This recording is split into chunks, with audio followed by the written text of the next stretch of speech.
We open Chapter 19, Return to the West, in Part 3 of Alexander of Macedon by Harold Lamb.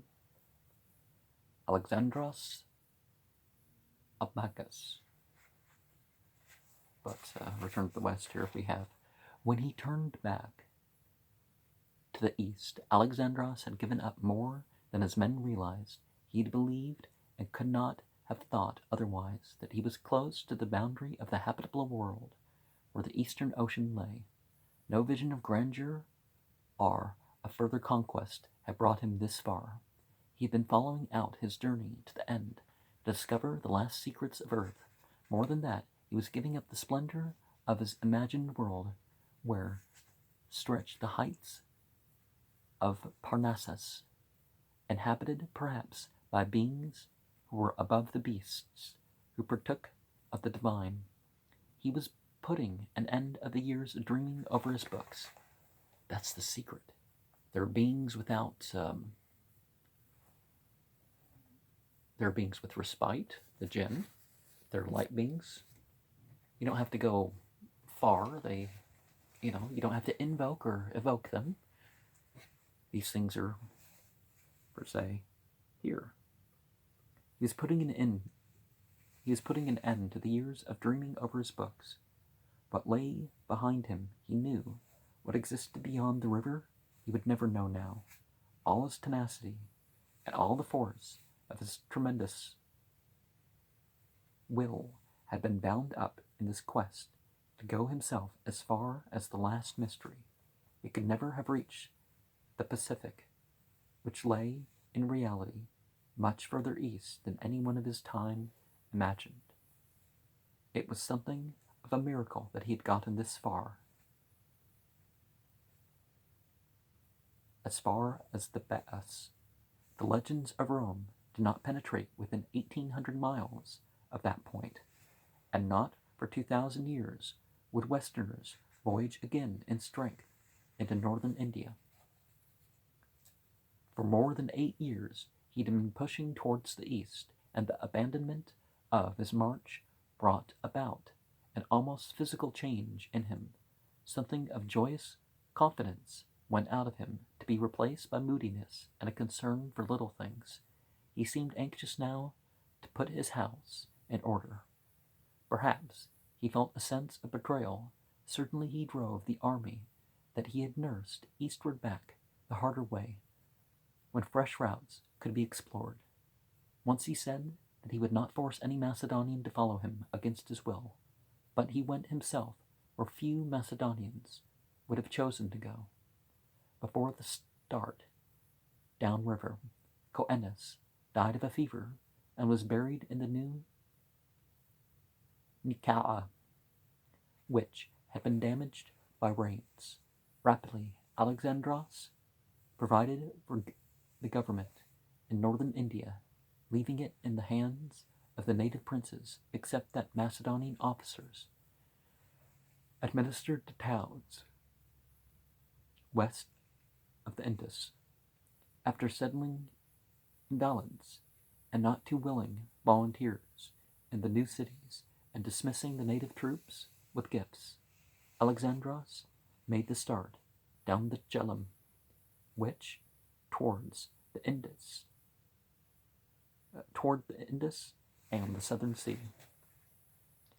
From the prow of his ship he poured out of a golden goblet libations to Heracles, to Ammon, and the other entities. And then he had the signal to start seaward, given by a trumpet. After the signal, the ships forged ahead, so as not to foul each other.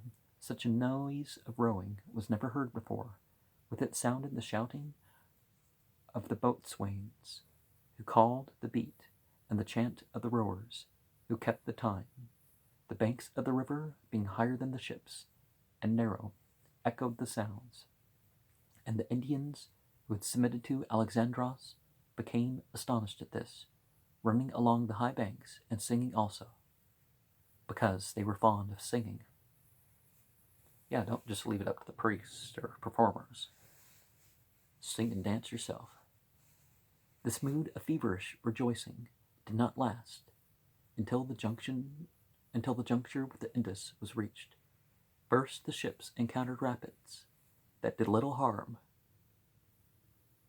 to the pot-bellied cargo craft, hastily constructed by Nearchus with his Phoenician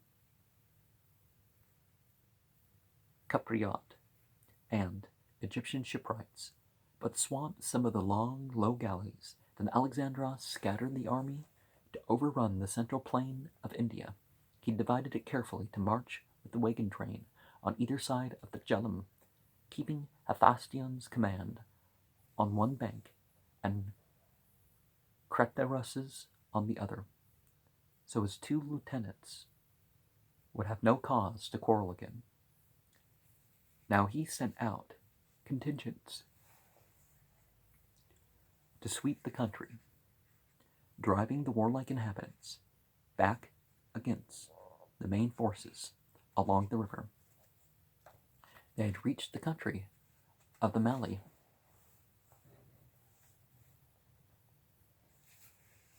Mahlova or Arata, near the edge of the great Thar Desert.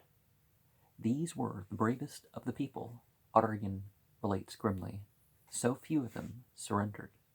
This unexpected resistance in town after town embittered the war-weary Macedonians. Their anger at the new hardships and delay hardened them to any suffering but their own. They drove the Malians, hunted them through the villages, out into the desert, killed them quickly in order to be finished with the task. For the first time, the journals speak of massacres of all living humans within walls. At this point, it seems to be an obsession with Alexandros to leave no organized resistance behind him. Often, he had to lead the troops himself to get them to attack, and one mishap to him sent a wave of fear through the army.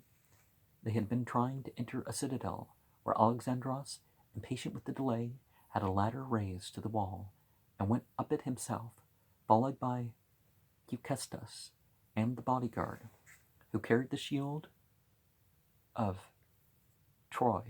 Is that Ilium? Is Ilium the name of Troy? And another frontline fighter. The four were atop the wall and under fire from surrounding towers. When oppressive soldiers tried to follow up the ladder, which broke with them, Alexandros, unwilling to remain a mark for missiles, jumped down inside the wall, the other three leaping after him.